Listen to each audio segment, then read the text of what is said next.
Okay, and it's recording now. All right, thank you so much for coming to my class today. I am Honorable Lady Lilith McGuffin. I've been doing Scribal basically since I started in the society over 20 years ago. And of course, we're gonna get a cat first thing in my class. So I have lots of Scribal cats. They show up sometimes. I have been the Kingdom Scribe, I've been our Northern Regional Scribe, and I teach for our local Scribal Guild. So this class, first off, can everyone see the PowerPoint? Is it sharing properly? See the cute little with books, okay. This class is designed for helping build a Scribal library and finding calligraphy and illumination resources on a budget, because everyone has a different budget, and it can be incredibly expensive very quickly if you go around trying to buy, every book on calligraphy and illumination. So this kind of is designed to help people get started. This will not in any way be an exhaustive research of every single fantastic Scribal source out there, because we would get into individual rabbit holes basically for every period in every country. So let's go ahead.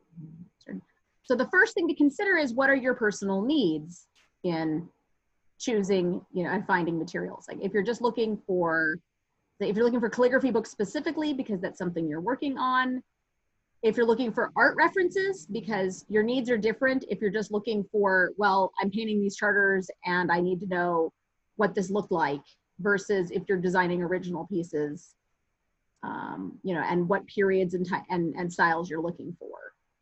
Are you doing historical research on specific periods, specific texts, or materials? The materials research is a category all into its own. So there's a lot of different things. You might not need to know what kind of brush was used in painting the scroll that you're coloring in at a Scribal table. So as you're building your library, know that you don't have to have everything right away. Think about what your needs are at the time and build accordingly. And also make use of free resources. And we're going to discuss a lot of those today, as well as places you can buy great books.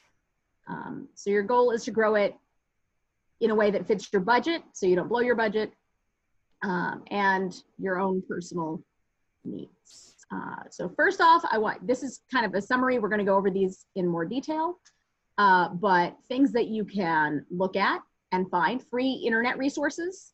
Many museums and national or university libraries have detailed high-resolution scans of illuminated manuscripts for free now. And there's so many more than there were 20 years ago, because everyone's been digitizing their collections.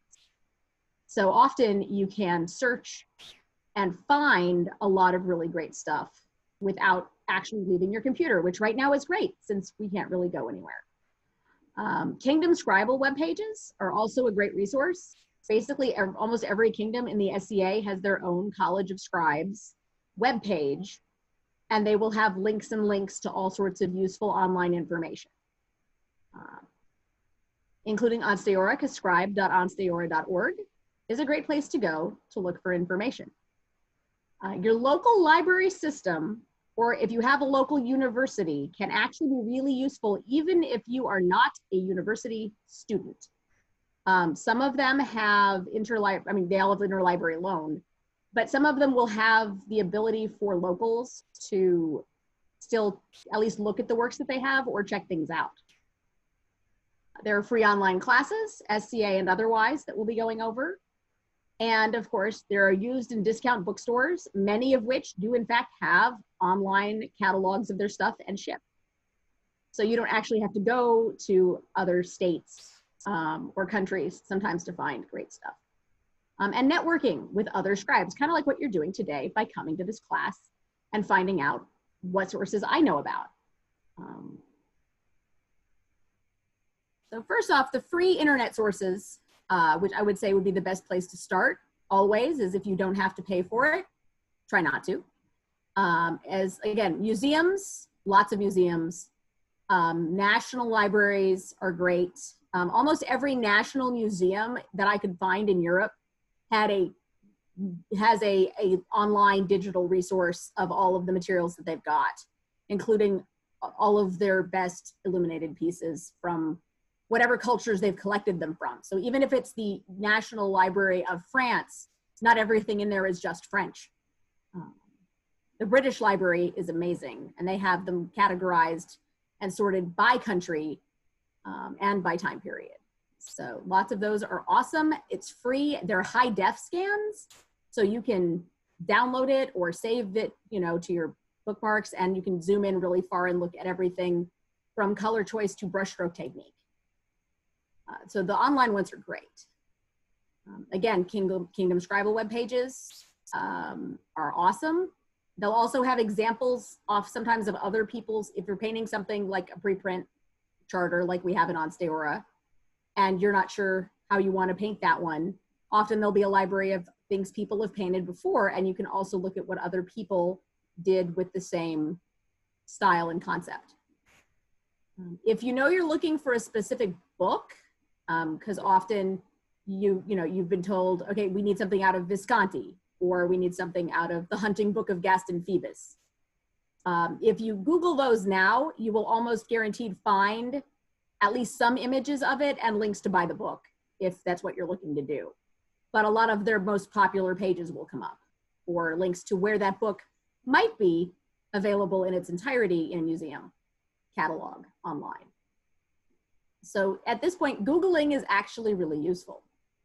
Within reason, sometimes, you know, SCA scribes are good about having things like Pinterest boards full of scribble stuff, which can be great as long as you can verify that what you're looking at is actually what it says it is. So that's a little more advanced as an option, just as if you know what that particular text might look like and you're looking for pages. But yes, the internet is fantastic, and that's always where I recommend starting, especially if you're not sure exactly what focus you want to do for time period or culture. Some examples here, I do have links. I'm happy to share these links out later. The British Library digitized manuscripts, you could spend weeks in there. Master Isaac will tell you we've done some fun deep dives. He's in here, so I'm gonna pick on him for a minute, where we've just all looked at the same document on there for a while and discussed the details of different manuscripts, and you can get lost in there for weeks in a good way. The Bibliothèque Virtuelle des Manuscrits Médiévaux, so the French one I was mentioning before, which can be translated. It does have an English version of the website. You do not have to know French. But if you haven't figured out how to swap it over, it's in the manuscripts are also specifically under the research section, if you're looking for them there. The Vatican has a manuscript library online. And as you can imagine, they have a really phenomenal collection from all over the place. So the Vatican is great.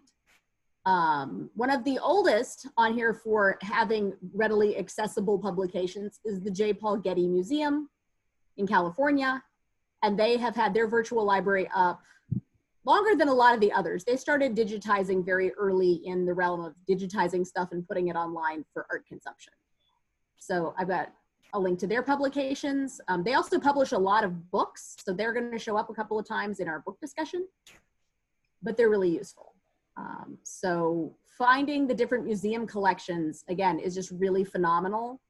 There are so many. You can be like, I'm just going to see what the Irish National Library has, or the, you know, Saudi Arabian National Library. Just go find those libraries online and see what they have in their sections, because you're going to find a wide variety of very useful manuscript references, especially if you're looking for design ideas. It's really easy to find a lot of stuff there. Or if you're looking for specific manuscripts, or don't know what you're looking for, and you can just kind of fish through and have a good time. All right. So did that go faster than me? Okay. A little more detail here on why local and university libraries are awesome. If you live near any kind of college that has a library, a lot of them have checkout and access options for people who live locally who do not attend. And they don't advertise it all the time, but a lot of them do have that option if you go in and ask if there's a way to at least look at the material, or sometimes they actually have checkout options for locals who prove they actually live in town. So you have that possibility. These are great because they give you access to a couple of really cool things. One of the things I found, because living in Moonshadow, we have Oklahoma State University here in everybody's backyard, is some people have heard of JSTOR and EBSCO, and there's research databases where you can find articles. JSTOR has ArtStore, and OSU has a paid membership to ArtStore, which is an online database searchable of artwork. So it's not just illumination, it's everything that they've got in that whole database from every time period and country. And there's tons of illumination in there, but it's just a giant art. You know, you can walk through and find almost, you can search through and find whatever you're looking for almost. It's phenomenal. And they're high def res scans and have been for a very long time. You can zoom in and look at, you know, the fur on a cow in the back of the manuscript kind of level detail to see how they did that. So that one's wonderful. See if your local universities have that one. And then of course they have interlibrary loan. So if there's a book you're looking for and it's not local, the university systems can often bring stuff in from elsewhere. And nowadays, one of the things they will do is if they aren't going to send a physical book, they will in fact scan the book for you and send a digital copy or part of the book. If you only needed like a certain number of like specific pages, you could say, can I get these pages scanned digitally through interlibrary loan? So they don't have to scan, you know, an entire 100-page manuscript if it hasn't been already. But these are options. If you're trying to decide what you're looking to interlibrary loan or find, there is another database online, the World Online Library Catalog, known as WorldCat, which is a catalog of every book, every book. I mean, it's anything in the library system basically on the planet for the most part. You can search by language. So if you're looking for a book and you find something online, you can go to WorldCat and see who has it, and then see if there's a way that you can get a hold of a copy or a couple of scanned pages. You know, sometimes if you contact a library that has a book and say, hey, I'm doing research on this thing, I would really appreciate a good scan of page 70, whatever. Often they will send you that. So you can go digging, and just because you can't afford it or find the whole thing does not mean it may not be accessible. So digging in and finding stuff is really great. Are there any questions on any of that before I move on? There are a couple comments in the chat. Okay. It says, UT Austin lets all Austin residents use their library as long as you have an Austin library card. And another recommendation was that the Bavarian State Library is also really good. Fantastic. Yes. All right, thank you. All right. All right, so online classes, which of course now there's a lot of them. So this little section has grown rapidly in concept, but even before we were all online constantly, there are classes like Coursera has offered some illumination-based classes, and Calligraphy. Stanford, their online free courses have included some. They had the Digging Deeper series where they did a couple that were incredible technical depth on the making of manuscripts, from the beginnings of how to make papyrus and paper and vellum and how the books were put together versus scrolls, and a lot of amazing and it was a class. So it was actually an interactive course. It was very cool. It had you learning how to read, you know, the texts in medieval manuscripts and the shorthand that they used. There's some great stuff on there. So those are wonderful. And now, of course, along with those, we have a million SCA classes online. Like today, I know that I've already seen advertisements for 2 or 3 other scribal and, you know, heraldic collegiums the other kingdoms are hosting, because everyone's sharing that information with each other now. A lot of those classes are also up on the kingdom's YouTube videos. You know, a lot of these recorded classes have been showing up there. Kingdoms have been putting them up as official media. So that's also a place you can go to find classes if you're looking for information, particularly if it's on like how to make a quill to do your calligraphy, or making brushes, making parchment. Because of course, Scribal includes, on top of doing the scribe work, a whole host of other arts and sciences that can go along with it, depending on how many of those you're interested in.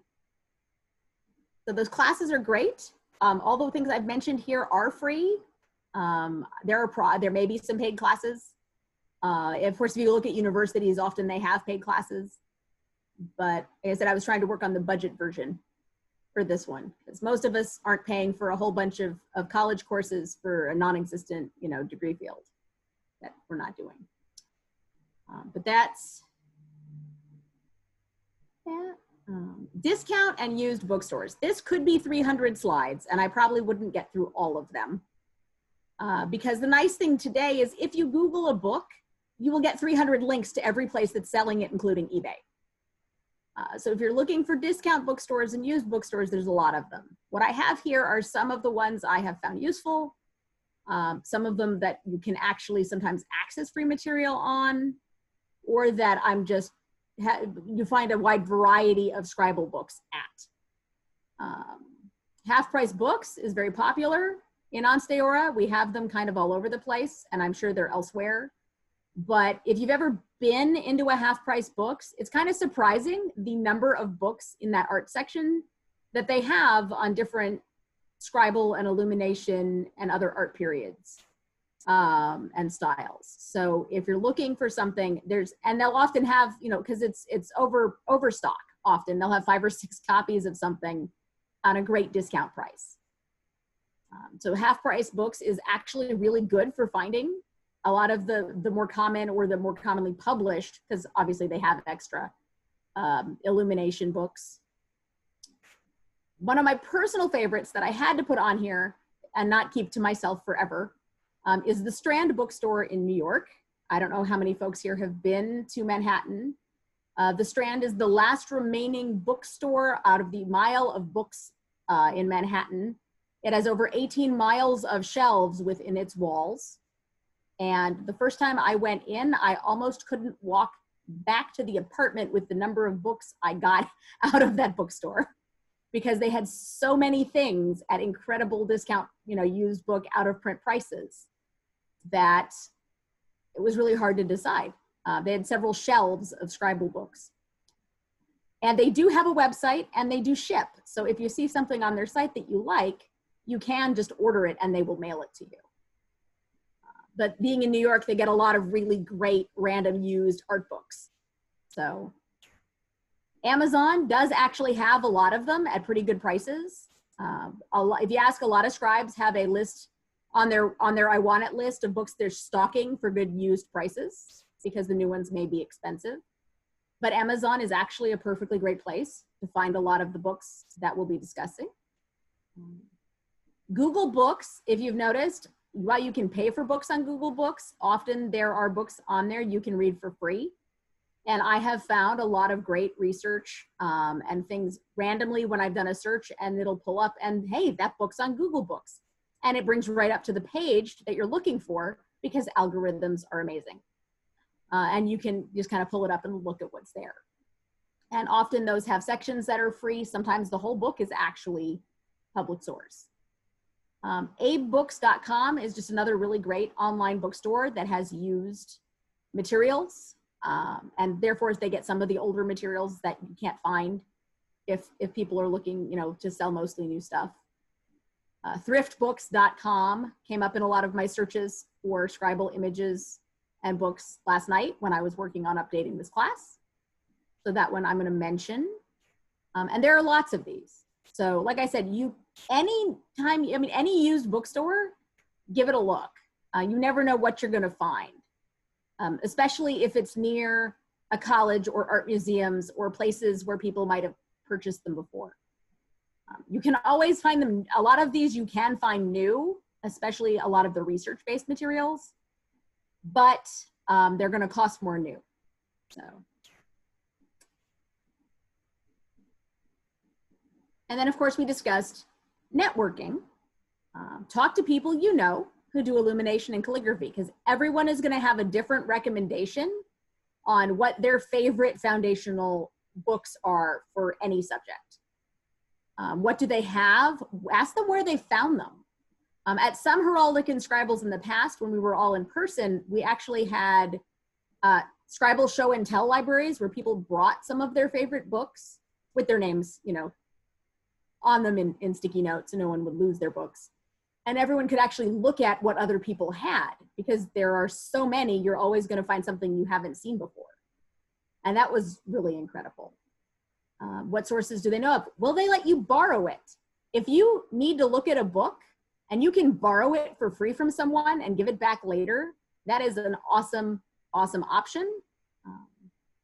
Even if it's not sitting in your permanent library, it's part of your what's accessible to you, which is its own kind of expanded library. Maybe they've heard of some fabulously obscure book that is on the illumination of fish dishes in Iceland. I mean, there are specialty books of random things that people have put together, and you just never know what you're going to find. So also good for networking, of course, is the SCA Scribes on social media. For example, we have at least 3 Facebook groups that I would mention here because they have lots and lots of scribes. 2 of them, which I'm guessing kind of came up sort of simultaneously, and they have a lot of overlap, are SCA Scribes and SCA Scribes in Illumination, which are 2 separate groups, but they seem to cover mostly the same, you know, thing. You'll find people, they'll post references that they found, like, hey, look at this great book. People post their own artwork. You can see ideas and get ideas and see what other people are doing. Both of those groups are public groups with over 2,000 members. So if you're looking for a resource for people who might have a resource, that's a great place to be like, I'm doing a scroll and it's 10th century Arabic. Does anybody have any source materials for that subject? And you'll probably get bombarded by the 3 or 4 people who have 6 million sources for that subject. And a bunch of others with, you know, a few great suggestions. The third one, of course, is Scriptores of Ansteorran, which is our kingdom's scribal group. And a lot of other kingdoms, I'm sure, have their own. But if you're in Ansteorran and you're looking to find contact with the other Ansteorran scribes, that is a great place to join and to start, because you can find a lot of us locally working together. So to actually discuss some specific books, which again, this is not a complete listing by any stretch of the imagination. At some point, I'm going to put together a list, a more coherent list of like everything that I at least have on my shelves. But these are like, if you're looking for a couple of basic books to start on a lot of things, here's where we're going to start. The 2 calligraphy books that I'm recommending today in general. The first one is Medieval Calligraphy, Its History and Technique by Mark Drogan, which was what was recommended to me when I got here. Drogan's kind of like the standard SCA calligraphy Bible of easily accessible, useful calligraphy training books. Another one that I have personally found very useful, especially as a, you know, learning calligraphy and as a left-handed calligrapher, but anyone can use it because it's not for left-handed specifically, is The Art of Calligraphy, A Practice Guide to Skills and Techniques by David Harris, which I have found particularly useful in some recent projects. So both of these are great. They're available online at a variety of bookstores. You might be able to find them in libraries, but they're not generally very expensive. And they're very good about breaking things down very specifically, how to form each letter for each different type of writing, what angles at which to hold the pen, size of pen. It breaks it down very nicely to get the effect that you're looking for.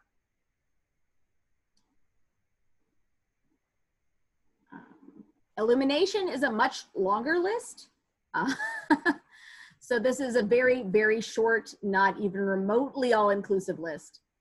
But it does start with a couple of books that are good for if you need books that have a lot of different styles in them. There's a great number of books that are sort of anthologies of the different styles of illumination across times and cultures. And if you're looking for just samplings of a bunch of different eras, because you're going to be asked, you know, you don't know what you're going to be painting, or you want to try a little bit of everything, A History of Illuminated Manuscripts by Christopher de Hamel is great. De Hamel shows up a lot. He's very prolific. So his name shows up a couple of times in this document, but he's done a lot of publication. Janice Anderson's Illuminated Manuscripts is one I actually picked up at Hastings when Hastings was still open. I've seen it at half price a few times. It's just a nice general selection of different images. And there's plenty of good information about each one and where they came from and how they were designed. I used it in the beginning mostly for design ideas for things I was drawing and painting. Again, the British Library has a lot of great specific manuscripts. They also have a lot of specific publications. The British Library has a lot of little thin publication books with images and explanations regarding a lot of the different manuscripts they have in their collection. So while the manuscript may be online, a lot of their research and other information about that manuscript may be available to you in a nice little book. And many of those are under the name Janet Backhouse for the author, because she put together many of those. Not all of them, but quite a few. I have several on my bookshelf and at least 4 of them have her name on them. Specific manuscripts that I'm just gonna name because historically so far, especially if you're an Ansteorra and you're doing preprints or originals, these show up a lot as having been commonly used. So they're good to be familiar with the styles, whether you choose to pick up a copy or not. But the Book of Kells, kind of the big one for the Celtic. There's plenty of others. The Visconti Hours is a very popular one. The Trésorier of Jean Duc de Berry. There are actually there's at least 3 that I know of that are de Berry books. But the Trésorier is the big fancy one. If you've ever seen the calendar pages with the blue sky at the top, you know, and you can see the constellations and they have French countryside artwork. That whole series, if you're looking for mid to late-ish period French. The Hunting Book of Gaston Phoebus is the one that you get all the fun like hounds and wild animal scenes out of. The Worms Bible, the Rohan Master, the Luttrell Psalter. I could kind of just go on and on, but these are ones that show up pretty often. And it's not even remotely an all-inclusive list because I don't have an all-inclusive pile of references for Russian, Jewish, Middle Eastern, Asian, all of them. A lot of them will show up in a few pages in some of the larger, you know, anthology style books where they're talking about lots of different cultures all over the world. And there are books that are specific to those that I don't have myself because I haven't had the opportunity to do large projects in those yet. Though I do have a few specialty books here that I will be showing you just here on my screen in a couple of minutes instead of all PowerPoint. So, but there is a lot of other options out there. Some of the foundational books in the craft itself, if you're looking for information on materials and techniques, these are, again, some of the most common ones. They're really useful. The Materials and Techniques of Medieval Painting by Daniel Thompson is a great book. The one you'll hear folks quote often, Cennini's The Craftsman's Handbook, or Il Libro dell'Arte, is a period treatise on how to make, at the time he wrote it in Italy, how brushes were made, how ink was made, how a lot of pigments in different colors were made. It's a great actual period explanation for how to make an awful lot of things related to what we do. There are a couple of translations. There's the Daniel Thompson translation, that name we just saw, that I pictured here because it's the more, it's been around longer and it's less expensive. But there's a new translation because we're always looking to improve translations that clarifies a few things. That is Laura Bruck's version that is also really good. And, you know, I'm still hoping to get a copy of that myself, but it costs more right now because it's newer.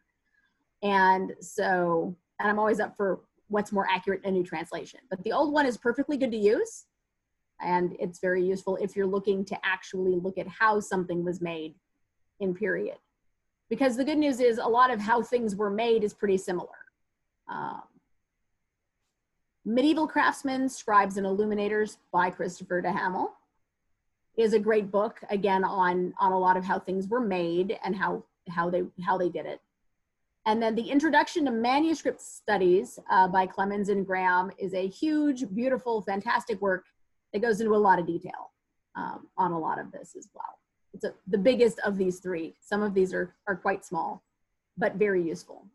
So that's just kind of a touch on the realm of books there.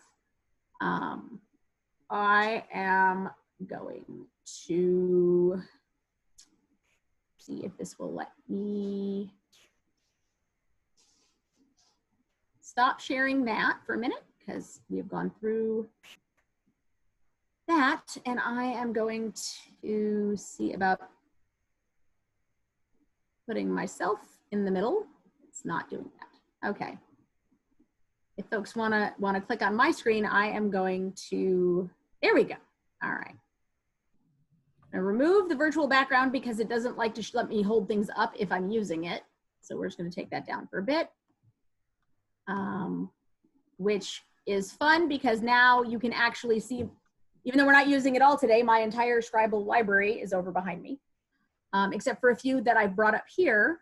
I have a few of the books we were just discussing, because here's, Chinini, like I said, these are not huge books necessarily, but they're full of useful information.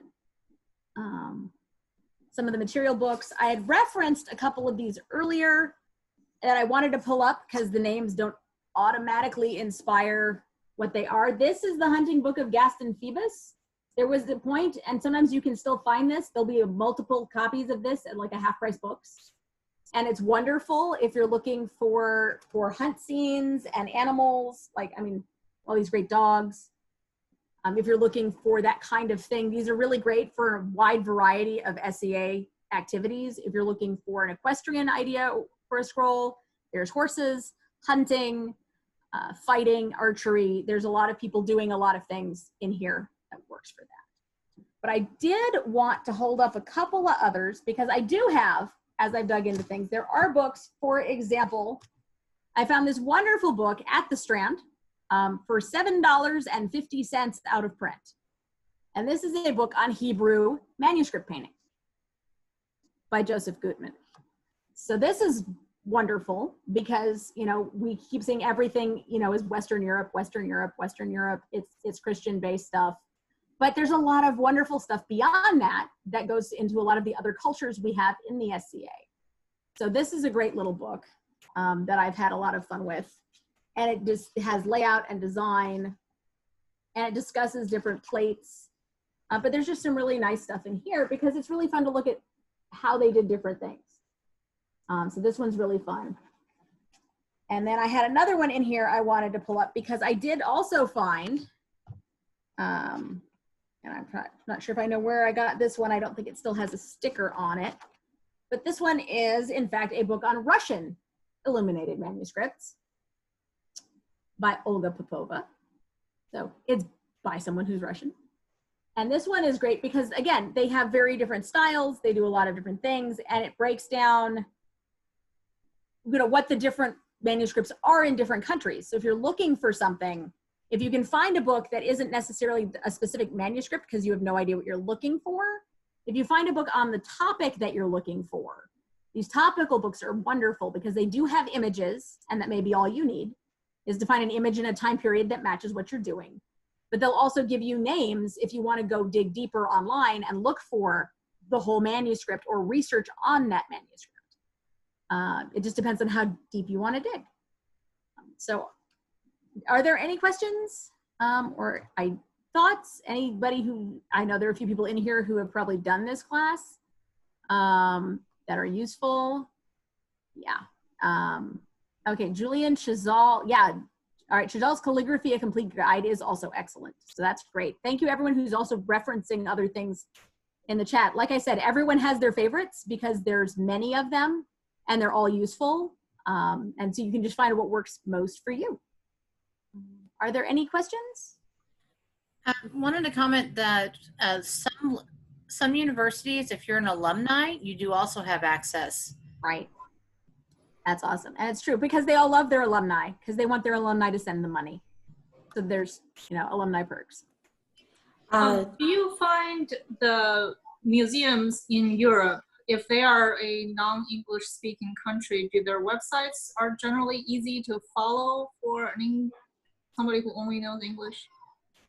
So far, I have found them reasonably easy to follow because, well, for one thing, we have Google Translate. So if you're not sure what the website says, Right. you can be like, I think this says calligraphy's over here.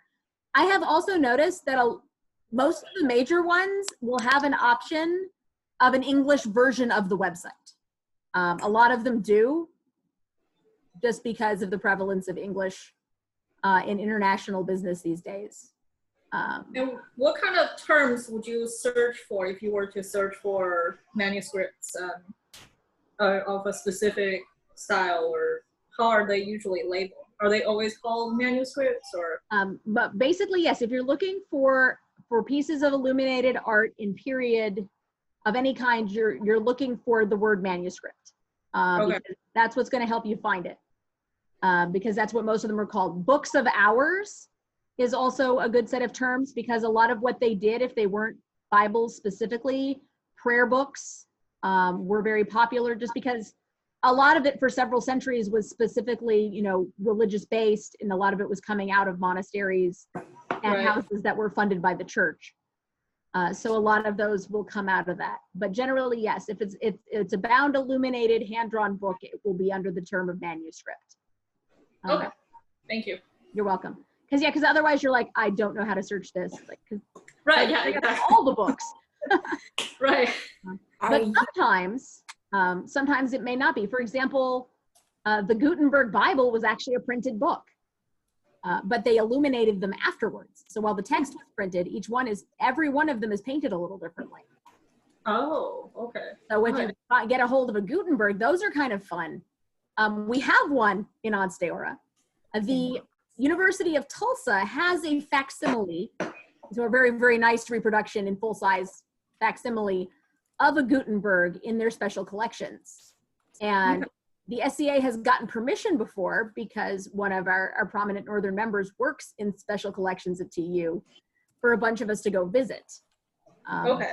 And so that was really fun. A lot of universities may have that option as well if they have things locally that you didn't know were there. It always helps to ask. If you were a scribe and doing, let me turn on my camera so you can see me. So if you are doing research for a scroll that is based in a different culture that's not European, because the persona is like Mongol or something, where would be a good source? Which museum would be a good place to look? Some places I would start, if you're looking for stuff, I guess it also depends on the language you're looking for, because I would bet that a lot of the library websites in Asia, probably, you know, whether it's in China or I don't know what Mongolia has because I haven't personally looked there yet, but I would presume that they would have a better collection of their own culture than maybe we do. I would start with some of the, well, I'll put it bluntly, the colonial countries that spend a lot of time, you know, mucking around in other people's business. You might check the English libraries, the New York, you might try the Getty, and then of course the Met in New York might have something because they actually have a fairly extensive collection of, like, I've seen their collection of Mongol and Japanese and Chinese armor is really cool. So their illumination might have a good subset of that as well. So if you were a scribe doing a scroll, do you base the artwork mostly on, like in Europe, on the handwritten Bibles, or are there other sources where you would look for artwork in that style of whatever time period? Well, and it depends a little bit on the century. The later you get in Europe, the more secular artwork you find. You find more illuminated books that are based on folktale or popular story as you get into a later period. The reason most of the early stuff is church related is because it was all being done in monasteries or in the church was funding a lot of those houses of her work. Okay. So people would pay a lot to have the family Bible or prayer book or their book of hours. Mm-hmm. But you do branch out away from church stuff as you get older. Eventually. Eventually. And after a few hundred years. Yeah. So if you were looking for a specific animal, for example, because somebody's chart has a unicorn or something on it, would you be able to search for that for most databases? You can. I mean, I would certainly try it. It's a great search term because heraldic animals and animals as a whole, if you're in a manuscript things, you can give it a try. I mean, for example, and I don't know which culture I might do this for, but even Google can give you a starting point sometimes. Like if I were Googling for unicorns I'm throwing this in my computer, we may get nothing. I have Googled unicorns in Asian manuscripts. I have no idea what's going to come up, but I've gotten 300 images. Oh my gosh. And a lot of the sites are in medieval manuscript. Some of them were medieval manuscript websites. Some of them are different countries. The popular, the French stuff, like the unicorn tapestries that were so popular. I've got some pictures of that. But you also get some universities, and like the British Library has pictures. Brown University came up. So sometimes, even if it doesn't get you what you need, you might have source options come up. Okay. Like I wouldn't have thought to look at Brown University because I don't know what they have. There are so many colleges. Right. They come up in a search for unicorns. Yeah. Interesting. Yeah. Well, they have a picture. They have, and here's why. Because they have a manuscript page in here that is definitely not European. Okay. Interesting. Okay. What is this one? It's in their special collection. Now I'm hunting it down. Which book is this? All right. Well, Brown University apparently does have a special collections with some Asian themed and other manuscripts, and I do have them listed by century. Cool. So that could be really useful. I'm wow. not. This is Brown University. Wow. Brown University Library. So we found a new source today. Awesome. But they have several in there that do appear to be Eastern Korean. I think the one I'm looking at is probably Arabic. Looking at the script, it looks Arabic. But there's a warrior fighting, one of them's fighting a dragon. There's some unicorns. So there's a lot of stuff out there. Searching, getting good with searches can lead you to a lot of sources. Nice. Appreciate it. Thank you. Welcome. Glad I could help. So I put it in the chat, but the link to your handout isn't up yet.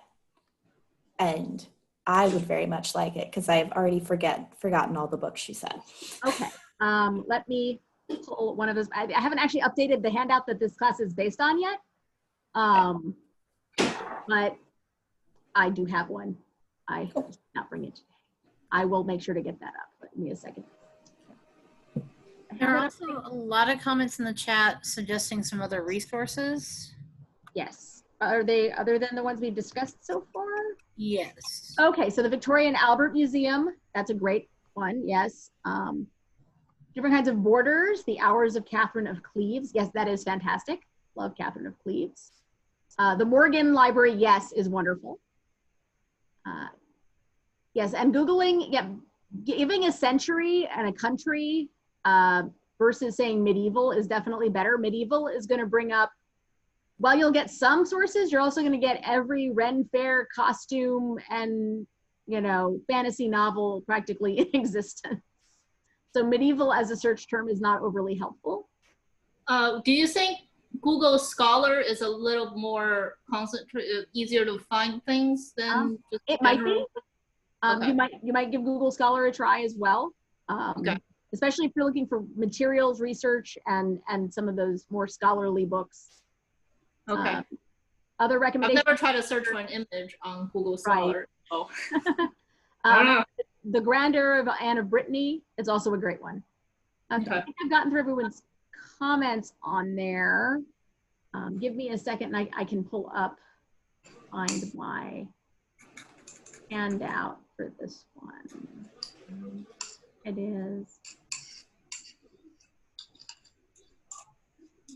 yeah, the handout is not nearly as exciting as what we've just gone through, but it's useful.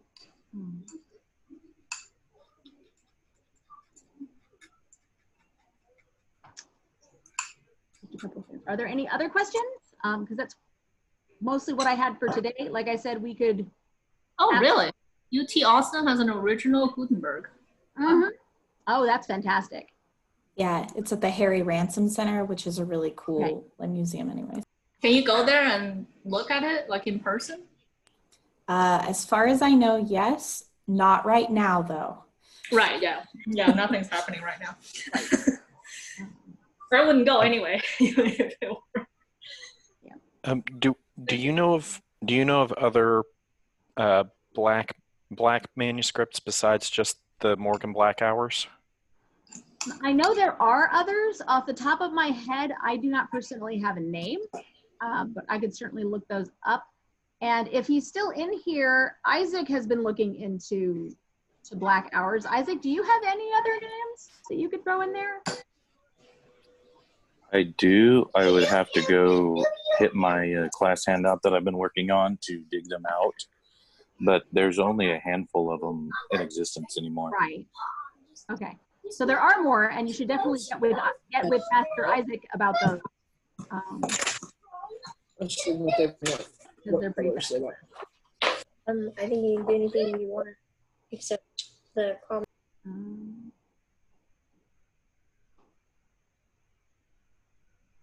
But yeah, all right, there we go.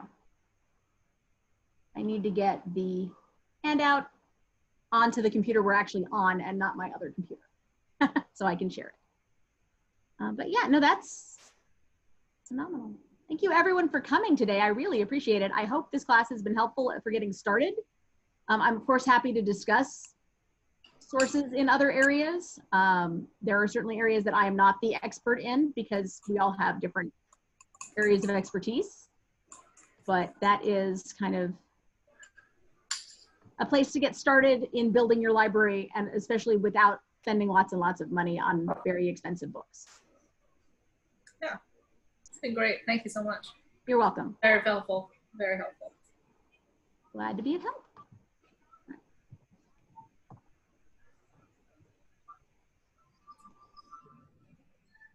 Okay, you want me to go ahead and stop recording now? Yeah, I think that part's done. Okay. I mean, we can keep talking